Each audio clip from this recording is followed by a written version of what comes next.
അന്തരിച്ച മുൻ പ്രധാനമന്ത്രി ഡോക്ടർ മൻമോഹൻ സിംഗിന് അനുശോചനം അർപ്പിച്ചുകൊണ്ട് സഭയിൽ മുഖ്യമന്ത്രി സംസാരിക്കുന്നു. അതിലേക്ക് ജനിച്ച അദ്ദേഹം സ്വന്തം ധിഷ്ണയുടെ ബലത്തിലാണ് പ്രശസ്തമായ കാംബ്രിഡ്ജ് സർവകലാശാലയിൽ IMD ലിറ്റിൽ എന്ന വിഖ്യാത സാമ്പത്തിക ശാസ്ത്രജ്ഞൻ്റെ വിദ്യാർത്ഥിയായി തൻ്റെ ഗവേഷണ പ്രബന്ധം പൂർത്തിയാക്കിയത്.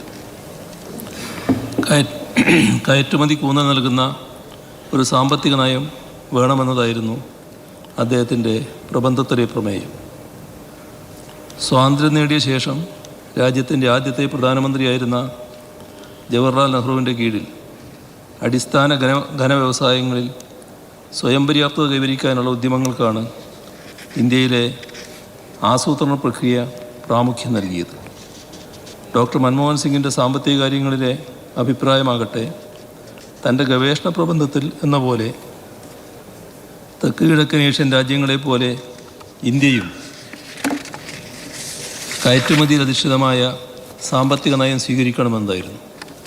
ഗവേഷണം പൂർത്തിയാക്കി മടങ്ങിയെത്തിയ ഡോക്ടർ മൻമോഹൻ സിംഗ് പഞ്ചാബ് സർവകലാശാലയിലും പിന്നീട് പ്രൊഫസർ KN രാജനൊപ്പം ഡൽഹി സ്കൂൾ ഓഫ് എക്കണോമിക്സിലും അധ്യാപകനായി.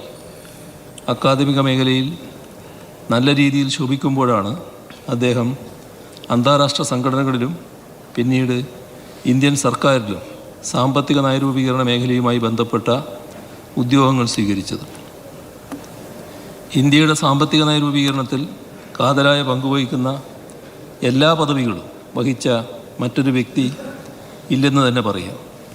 കേന്ദ്ര ധനകാര്യ സെക്രട്ടറി, റിസർവ് ബാങ്ക് ഗവർണർ, ആസൂത്രണ കമ്മീഷൻ ഉപാധ്യക്ഷൻ, പ്രധാനമന്ത്രി ചന്ദ്രശേഖറിൻ്റെ മുഖ്യ സാമ്പത്തിക ഉപദേഷ്ടാവ്, PV നരസിംഹറാവു മന്ത്രിസഭയിലെ ധനകാര്യമന്ത്രി എന്നിങ്ങനെ എല്ലാ സുപ്രധാന ചുമതലകളും ഡോക്ടർ മൻമോഹൻ സിംഗ് നിർവഹിച്ചു.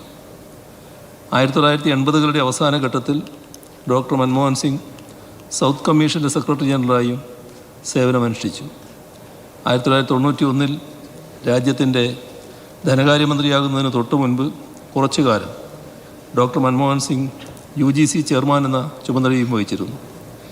രാജ്യത്തിൻ്റെ ധനമന്ത്രിയായി നിയോഗിക്കപ്പെട്ടതിനാൽ ഇന്ത്യൻ ഉന്നത വിദ്യാഭ്യാസ മേഖലയ്ക്ക് അദ്ദേഹത്തിൻ്റെ പ്രാവീണ്യം പ്രയോജനപ്പെടുത്താനുള്ള അവസരം നഷ്ടപ്പെട്ടു എന്ന് വേണമെങ്കിൽ പറയാം.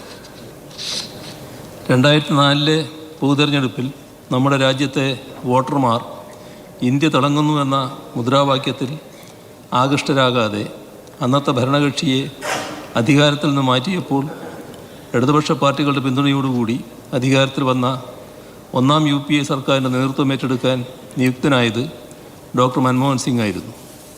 ഇടതുപക്ഷം മുന്നോട്ട് വെച്ച പൊതു മിനിമം പരിപാടിയുടെ അടിസ്ഥാനത്തിൽ ആ സർക്കാർ ദേശീയ ഗ്രാമീണ തൊഴിലുറപ്പ് പദ്ധതി, വിവരാവകാശ നിയമം തുടങ്ങി നിരവധി ശ്രദ്ധേയമായ കാൽവെപ്പുകൾ നടത്തുകയുണ്ടായി.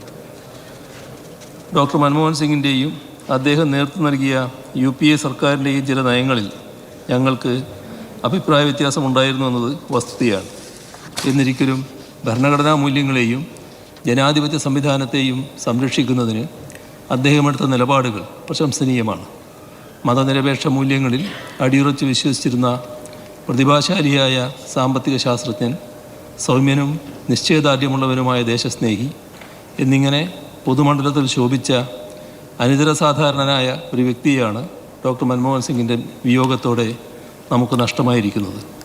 ഡോക്ടർ മൻമോഹൻ സിംഗിൻ്റെ കുടുംബാംഗങ്ങളോടും അദ്ദേഹത്തെ സ്നേഹിക്കുന്നവരോടും ആദരിക്കുന്നവരോടും അനുശോചനം അറിയിച്ചുകൊണ്ട് ഉപസംഹരിക്കട്ടെ.